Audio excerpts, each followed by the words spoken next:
رمضان که میشه 7.5 دقیقه تراویح است. اگر کسی بگه که تراویح تو صحیح نیست، میگه 500 سال مولا نبود. مذهب ما این نیست که 7.5 دقیقه بخوانی.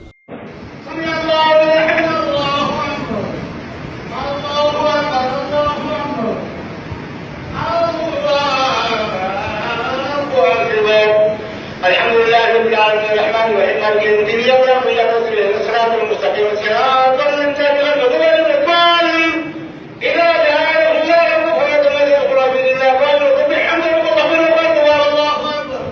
الله روز مسابقه بین حافظای قرآن است و شب در تراویح موتردوانی است. از این خاطر یک کس میگه صاحب در منطقه ما روز ما یک جای رفته بودیم، گفت مولوی صاحبای ما رو نامش یکش فلانکوچ ماندن، دیگهش تیز رفتار ماندن، دیگهش از اون موترهای دبه که در پاکستان است از اون ماندن. چرا او رو نامش دبه مانده و تیز رفتار ماندن؟ به خاطر اوج 15 دقیقه تراویح خلاص میکنن و او دیگهش در نیم ساعت خلاص میکنن، اینش که در 45 دقیقه خلاص کرد بازو دبه شد. پس حافظ قرآن کریم از الله بترس. گناه کل مسلمانا در گردن تو میفته. امام صاحب از خدا بترس. اگر تو زود نماز را خواندی و زود رکوع و سجده را کردی، بیچاره عوام ما نمیداند، او حکمنده تو را میپذیرد، به الله اکبر تو جواب میدهد، به پایین شدن تو پایین میشود، به بلند شدن تو بلند میشود. ارگاه تو نماز را زود بخوانی، پس عوام ما چی گله دارند؟ او مسلمان خو وقت خود را داد، او مسلمان خو پشتت ایستاده شد، او خو چای خود را ترک کرد، او خو مجلس خود را ترک کرد، به پشت تو ایستاد شد. ارگاه تو غلط بخوانی، تو غلط برش نماز را بخوانی، غلط برش قرآن کریم بخوانی، در حقیقت گناه از او بیچاره هم در سر تو خواهد بود. الحمد لله رب العالمين الرحمن الرحيم مالك يوم الدين اياك نعبد واياك نستعين اهدنا الصراط المستقيم صراط الذين انعمت عليهم غير المغضوب عليهم ولا الضالين. جاء نصر الله والفتح وجعلنا تهدنا بإذن الله أفواجا مسبحين بحمده واستغفره إنه كان توابا. الله أكبر. یک حالت است، یک رقم جنجال است. الیاذ بالله ثم الیاذ بالله ثم الیاذ بالله. باز حافظ صاحب از من خفه نشو که به ما توهین کردی. ما عمر خود وقف کردیم به دفاع از عالم حافظ مدرسه شعائر دین. وقف عمر ما بر است، به خاطر که تو در پیش خدا مسئول نشوی، ما مسئول نشو. به همین خاطر همین جملات میگم. خودت با هم فکر کن که من چی گفتم. بگیرین بخورین بخور. بس این فرق بینش ببین که از کجاست. قرآن کریم به ما هدایت میدهد و رتل القرآن ترتیلا. قرآن به ترتیب و ادای مخرج عربی باید خوانده شود. پس از این خاطر اینمی است که جهالت تاریکی است، جهالت تاریکی است، در تاریکی انفجار است، در تاریکی پایت سری تبر تیز میره، در داخل تنور میره، تنوری که هنوز زغال داره و آتش نداره، در هر مصیبتی که بگویی در تاریکی میری. پس اینمی جهالت نامش تاریکی است. این تراویح نیست، این تراویح نیست. میگه اون دو استرای خدای ناراست مانده و زله خدا پرت و بخیز و خلاصیست پرت. و وقتی که مولوی صاحب یک رکوع و سجده شو درست کرد، مولوی صاحب تیز بخوان که ما برم که ریشتافی دستم. نه بیا که ریشتافی دستی، خدا غرقت کنه. برو قرار در بین خانه‌ات باش که خوانده نمیتونی. باند یکل کسایی که برای عبادت آمدن مانع عبادت مردم دیگر آخه نشد که من صاحب ریشتافی دستم حتما باید در صف اول باشم و دیگر نمانم که عبادت خدا را صحیح بکنم. اینجا یصدون عن سبیل الله میشن کسانی که در ماه مبارک رمضان مولوی ها را نمیمانن. سیدی ما خبر کلگی میره و کلگی میشنوه. شما ریش سفیدا، شما کسایی که خدا آجی میگیرین، اگر مانع میشین از خواندن تلاوت رکوع و سجده درست علما به خاطر که اشتراک نمیکنی، خوب است که در خانه‌ات نمازت بخوان، در 10 دقیقه تراویح را بخوان، اما بلیاز خدا از خدا بترس. مانع از این نشو که جوانای ما که میخوان که در 50 دقیقه و 60 دقیقه تراویح خدا بخوانن واره هم مانع عبادتش نشو. مرد آمد خواست که در مجلس رسول الله صلی الله علیه و سلم بشیند. با مجرد که ششت، پیغمبر علیه السلام برش گفت که قم فصلی فانک لم تصلی، بخی نماز بخوان که تو نماز نخوانده ای. مرد از سر نماز خود را تکرار کرد. انگامی که نماز خود را خواند، باز که خواست بشیند، پیغمبر علیه السلام برش گفت که بخی نماز بخوان که تو نماز نخوانده ای. این مرد باز به نماز ایستاده شد. باز که نماز را خلاص کرد، وقتی که نشست، پیغمبر خدا برش گفت که بخی نماز بخوان که نماز نخوانده ای. گفت که یا رسول الله چی رقم نماز بخوانم؟ ما خو امی رقم یاد دارم. پیغمبر علیه السلام برش گفت که هرگاه که به رکوع رفتی جانت باید آرام بگیرد، استخوانایت باید بشیند. از او وقتی که سمع الله لمن حمیده گفتی استخوانایت باید آرام بگیرد، اعضایت باید استوار شود. بعد بر سجده برو. هرگاه به سجده رفتی باید وجودت آرام بگیرد. وقتی که به جلسه رفتی وجودت آرام بگیرد. برش نشان داد. عبادت خو این قسم نیست برادر عزیز. شما حداقل نماز پیغمبر صلی الله علیه و سلم بخواین. پیغمبر صلی الله علیه و سلم وقتی که نماز میخوان بین رکوع و سجده و قیام و قومش بین قومه و بین رکوع و بین سجده و جلسه، مثلا وقتی که رکوع میکرد سبحان ربی العظیم سبحان ربی العظیم 9 مرتبه سبحان ربی العظیم پیغمبر خدا صلی الله علیه و سلم میگفت. این 3 مرتبه خو برای یک کف و کپ مریض است، نه برای یک جوان قوی. یک جوان قوی باید در رکوع خود 9 مرتبه سبحان ربی العظیم بگوید. حداقل 7 مرتبه باید سبحان ربی العظیم باید بگوید. 5 مرتبه باید بگوید. 3 دفعه چرا ما سر خود بیخی فرض کردیم که سبحان ربی العظیم باید 3 دفعه فقط گفته شود؟ وقتی پیغمبر صلی الله علیه و سلم میگه به اندازه رکوع میکرد که ما میگفتیم البته شاید پیغمبر سم اشتباه کردن. وقتی که سمع الله لمن حمیده میگفت در اینجا میگه اینقدر استاد میشد که با رکوعش فرق نمیشد. اگر 1 دقیقه رکوع میکرد در سمع الله لمن حمیده 1 دقیقه دیگه استاد میشد.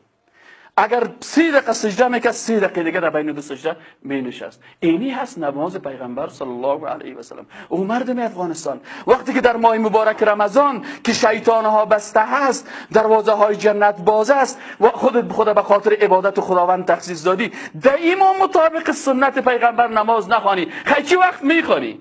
بناهن امام حافظ انگامی که به مسلمانا تو قیام اللیل میکنی، برایش تراویح میتی و تو نماز را زود زود میخوانی، قرآن کریم را با عجله میخوانی، باور داشته باش که گناهی از این مسلمان ها هم در گردن تو خواهد بود. و کسایی که این گپ ما را میشنوند اگر امامشان همچو قرآن میخواند و همچو نماز را زود زود میخواند باید برش بگوید که نماز را درست بخواند. برادرای عزیزم، امر بالمعروف وجیبه فرد ما شماست. اگر مولوی صاحبم غلط میکند تو باید برش بگوی اشتباه کردی و خود را اصلاح بکن. این پیام را تو برش بگو، این پیام را برش بگو. اگر نکرد من صریح برات میگم که خدا مانده نکن، قرای که 20 رکعت تراویح را با تمام نظمش، با تمام آرامیش، با رکوع خوب، با سجده خوب در خانه بخوان، زیرا نمی شود. ما یقین داریم کسی که در 30 دقیقه در 40 دقیقه تراویح میخوان نمازش نمی شود، که نمی شود. خدا مانده نبکنید، پس بروید در خانه‌تان بخوانید و بگو به مولوی، بگو به امام مسجد که همچه نماز تو میخوانی نماز ما نمی شود، که نمی شود، ما خدا مانده نمی کنم. بنان برید نماز بخوانید که در اون معنا بوده باشد، نماز بخوانید که در اون نیایش به سوی خداوند متعال بوده باشد. بفرمایید اینجا علما بسیار تشریف دارن. آیا تراویحی که در افغانستان خوانده میشه، این قسم تراویح محمد رسول الله خوانده، ابوبکر صدیق خوانده، حضرت عمر خوانده، حضرت عثمان خوانده، صحابه کرام خواندن، کی خوانده؟ بفرمایید. به این طریقه که آمده یک بدعت غلط نادرستی هست که سر دین تجارت است که باید تراویح را در 20 دقیقه و 25 و نیم ساعت خلاص بکنی. کی خوانده؟ هیچ صحابی نخوانده. به خدا نجات ما در چه وقت است؟ قل ان کنتم تحبون الله فاتبعونی. خداوند متعال میگه که ای محمد صلی الله علیه و سلم برای مردم بگو که اگر شما حقیقتا الله را دوست دارین، دروغ نمیگین، دروغ نمیگین. ان کنتم تحبون الله، اگر الله را حقیقتا دوست دارین، فاتبعونی، پس متابعت از ما بکنین. در چی متابعت بکنیم؟ در ماه مبارک رمضان در تراویح به این متابعت پیغمبر خدا را بکنیم. به این پرسان کنیم از علما، بگو او مولوی صاحب بخیزن، امیال بعد از ما عابد صاحب میخیزه، از بیش سوال کنین، بگو ای مولوی صاحب پیغمبر خدا چه قسم نماز میخوان؟ حداقل بر ما 5 دقیقه درباره نماز پیغمبر خدا گپ بزن که دیگه وقتا که شیطان ها ما را نمیمانه. حداقل در ماه رمضان که شیطان ها بسته است ما مثل پیغمبر خدا نماز بخوانیم. خود برات گفت که پیغمبر خدا بین رکوع و بین قومش ایستاد شدن از رکوع و بین سجده و بین شیشتن در بین دو سجده فرق نبود. پیغمبر خدا حضرت انس رضی الله تعالی عنه میگه، یک صحابی مبارک میگه ما حضرت انس گفتیم که یا انس تو خود 10 سال خدمتگار رسول خدا بودی، تو بگو پیغمبر خدا چه قسم نماز میخوان؟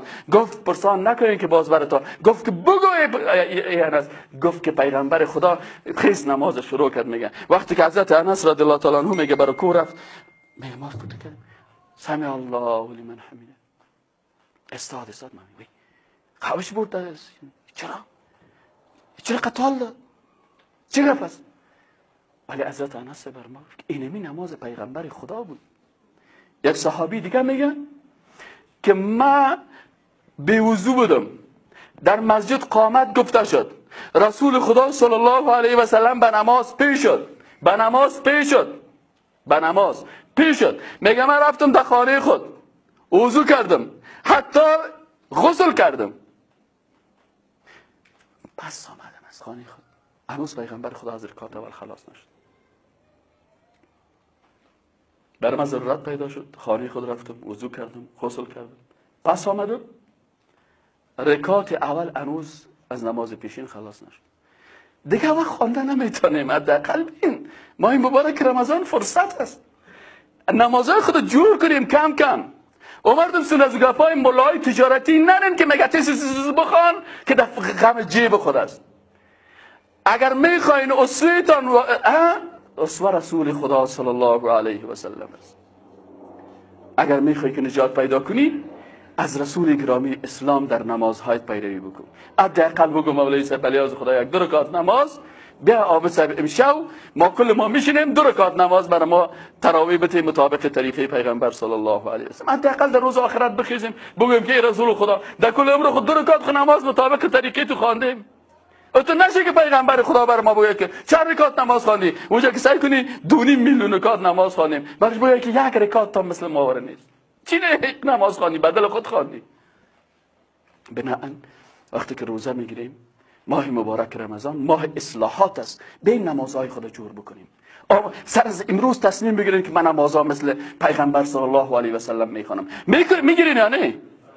تعهد میگیرین ان شاء الله که نمازها رو چی میکنیم؟ مطابق طریقه کی میخوانیم؟ پیغمبر صلی الله علیه و سلم. این است که نماز ما مؤثر میباشه. خب میخوایم روزه بگیریم.